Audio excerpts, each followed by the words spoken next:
Rent-to-own housing, or RTO, is often presented as an alternative path to home ownership. On the surface, it sounds like a win-win. You get to live in the house you want now, while slowly working your way toward owning it. It combines renting and buying, but in reality, it can function like long-term renting with fewer protections. These deals are usually aimed at people who have been shut out of traditional mortgages. Maybe your credit score isn't great, or you don't have enough saved up for a down payment. Rent-to-own promises to give you a second chance, but many of these contracts end up exposing buyers to high costs, the loss of any money they've put in, eviction risks, and very weak protections compared to a regular mortgage. So, what is rent-to-own really? Imagine this. You sign an agreement that says you can live in a home and rent it, but with the possibility of buying it later. Often, you will also pay an option fee, or an extra monthly amount that's supposed to go toward your future purchase. Sounds simple enough, right? But depending on the contract, it can look very different.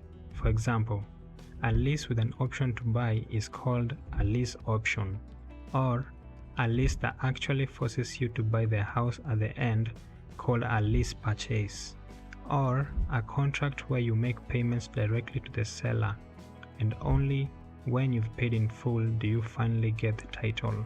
Here's the catch.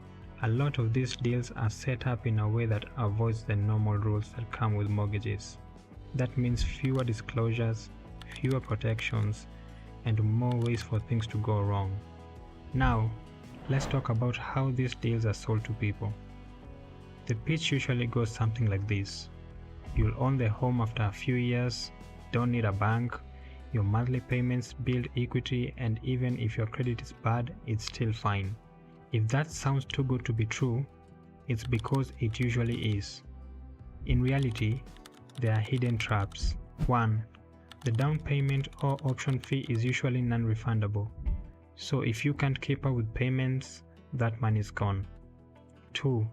The seller gets to decide the purchase price, and often adds fees to make the total cost higher than the normal mortgage. 3.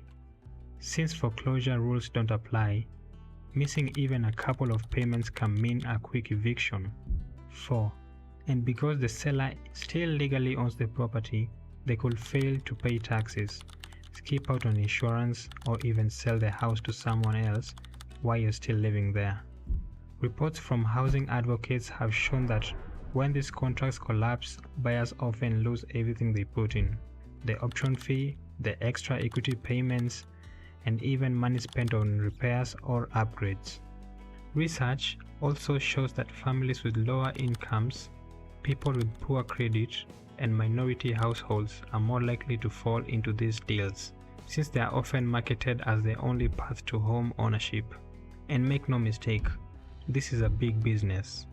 In 2021, Home Partners of America, one of the largest rent-to-own companies, was bought by Blackstone for $6 billion. Other RTO companies like DV, Pathway, and Landis have raised hundreds of millions in investments from Wall Street firms such as Goldman Sachs, Sequoia Capital, and Fifth Wall. That tells you there's serious money being made, but usually not by the buyers. If you ever find yourself considering one of these contracts, here are some red flags to watch for. No clear written timeline or purchase price. Large, non-refundable fees with no safety net. The seller keeps the title but doesn't take care of the taxes or insurance. No standard disclosures or vague language about key responsibilities. Clauses that allow the seller to cancel the deal or raise the price at will. And if you are serious about exploring rent-to-own, here are a few practical steps to protect yourself. 1. Ask for everything in plain English, like what's the price now and what will it be when you buy. 2. Double check who actually owns the house and whether taxes and insurance are being paid. 3.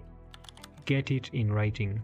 What happens if you fall behind, eviction, or some chance to catch up? 4. Always get the contract reviewed by a lawyer or a certified housing counselor. 5. Compare the total cost to a regular mortgage. You might find it's way more expensive. And finally, check your state's laws. Some states are stricter than others, and a few even ban certain rent-to-own setups.